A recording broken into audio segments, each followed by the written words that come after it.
Welcome back to my channel. आज हम पढ़ेंगे पार्ट ऑफ स्पीच का पार्ट 4, जिसमें हम एडवर्ब और प्रीपोजिशन को कवर करने वाले हैं। तो सबसे पहले देखते हैं कि what is adverb. An adverb is a word which modify the meaning of a verb, an adjective और अनदर एडवर्ब। तो सबसे पहले इजिली हम समझेंगे कि एडवर्ब क्या होता है। किसी भी वर्ब, किसी भी काम या एक्शन की विशेषता बताने वाले शब्द को हम क्रिया विशेषण कहते हैं, मतलब इंग्लिश में एडवर्ब बोलते हैं।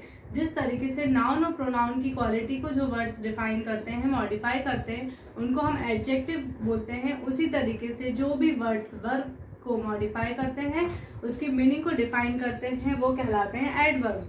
For example, Manju reads loudly. Manju read loudly मतलब मंजू रीड्स, तो ये हो गई वर्ब कि वो कुछ पढ़ रही है। बट लाउडली, तो ये उसका एडवर्ब है कि वो मंजू रीड तो कर रही है, पर किस तरीके से कर रही है, लाउड कर रही है।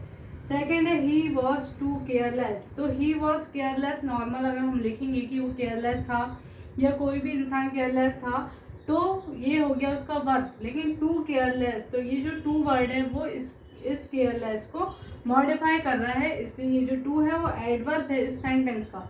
नेक्स्ट है राम रन्स फास्ट। तो राम रन्स मतलब कि राम दौड़ रहा है, तो राम दौड़ता तो है लेकिन कैसा, फास्ट दौड़ता है। तो ये जो वर्ड है फास्ट, इस रन वर्ड को मॉडिफाई कर रहा है, इसलिए जो फास्ट वर्ड है वो एडवर्ब है इस सेंटेंस का। Topic is the preposition. What is preposition? A preposition is a word और a group of words used before a noun pronoun to show the direction, time, place, location और to introduce an object. तो अगर हम इसको देखें कि preposition क्या होता है, एक वर्ड्स और ग्रुप ऑफ वर्ड्स, ऐसे वर्ड्स और वर्ड्सों का ऐसा समूह जो नाउन और प्रोनाउन के पहले यूज होता हो, उनके डायरेक्शन को, उनकी टाइम, प्लेस और लोकेशन या फिर उस ऑब्जेक्ट को इंट्रोड्यूस करने के लिए।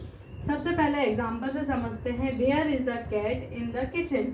तो there is a cat in the kitchen, तो ये किचन क्या है, एक नाउन है और नाउन के पहले यूज हुआ इन, जो कि इस ऑब्जेक्ट को डिफाइन कर रहा है कि ये जो कैट है वो कहाँ पे है, किचन में है, मतलब लोकेशन बता रहा है। तो ये जो वर्ड्स कहलाते हैं वो प्रीपोजिशन होते हैं। जैसे कि इस सेंटेंस में इन वर्ड्स लोकेशन बता रहा है कि कैट किचन में है, तो इन जो वर्ड है वो एक प्रीपोजिशन का काम कर रहा है यहाँ पे।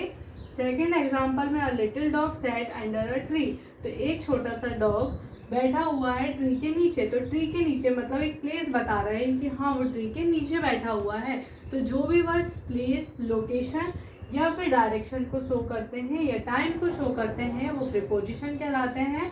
और किसी ऑब्जेक्ट को इंट्रोड्यूस करते हैं किसी सेंटेंस में, तो हमें पता चल जाता है कि ये जो वर्ड है वो किस वर्ड का काम कर रहा है, प्रीपोजिशन का।